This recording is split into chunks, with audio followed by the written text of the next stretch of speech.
Number 5. Experience an audio-described excerpt. This is an audio-described excerpt written by Elaine and performed during a performance at The Place in London in October 2023. Written audio description. Like someone flipped a switch, the 5 stop, scattered across the stage. Hands drift up, unshackled this time, grasping invisible railings that disintegrate through their fingers. Bodies light, inflating full of air, dancing upwards like electrically powered tube men, waving outside a petrol station. Like buoyant balloons, they tiptoe tumble about, deflate. A drowning upwards, a slow flail. They're swept along by gusts of wind. Their bodies spin and flap out of control, a polyphony of movement, growing ragged, bodies spasm. Flowing arms replaced with stiff, outstretched arms, hands quaking. Isaac, on bended knees, shakes everywhere. They patter about again, failing to catch hold of something just out of reach. Blown around by the currents, their bodies so light they waft and revolve, though their paths never collide. The shakes overcome them. They freeze, one by one, and the shakes finally stop. All but Myowa, on her knees, shoulders shuddering. The other 4, in a loose semicircle around her, stare.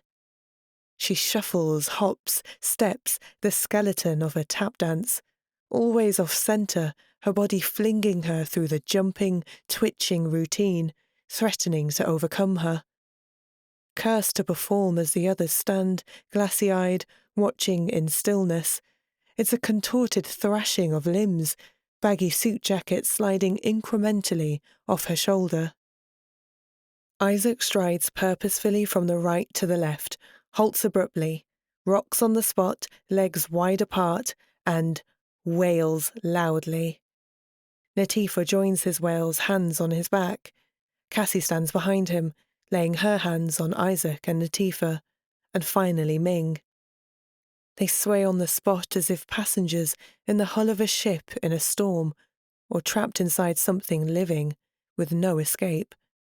Shipwrecked proximities of ancestral flesh, misery, despair. And then Natifa laughs, face creasing, grin widening. It's hard to tell if mouths are open in moan or laughter. In the centre, Myowa's ragged tap dance jerks to a stop. She notices the wailers, rubs her braids, and trudges over, tips her head back and adds her voice to the cacophony.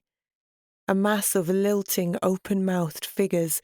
They take turns kneeling or standing, still swaying, hands laid on each other's backs or shoulders, in comfort, in humour, in pain. Natifa, in the middle, looks deeply troubled. The others throng her. She clutches her stomach, steadying herself.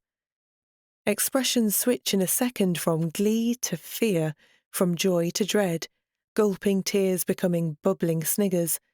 They all break apart, eyes locked, grinning. Only Cassie remains swaying and wailing at the back, hand on heart. In pairs, Isaac and Natifa sit on the floor to the left, Ming and Myowa to the right. They toss and turn on their backs and bellies, sharp shifts and twists, troubled sleepers plagued by nightmares. Isaac and Natifa roll in opposite directions, reach for each other, but just miss. Shipwrecked companions tossed on a wave, and the 4 slump still. Cassie pads down the aisle between their outstretched figures. Cassie sniggers, moans, wails.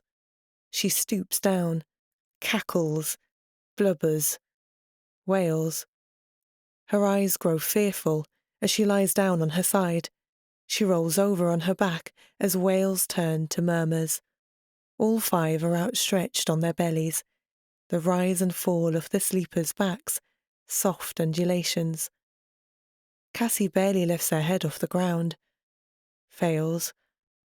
She tries again, rises, awakening the others who stroll over to new spots.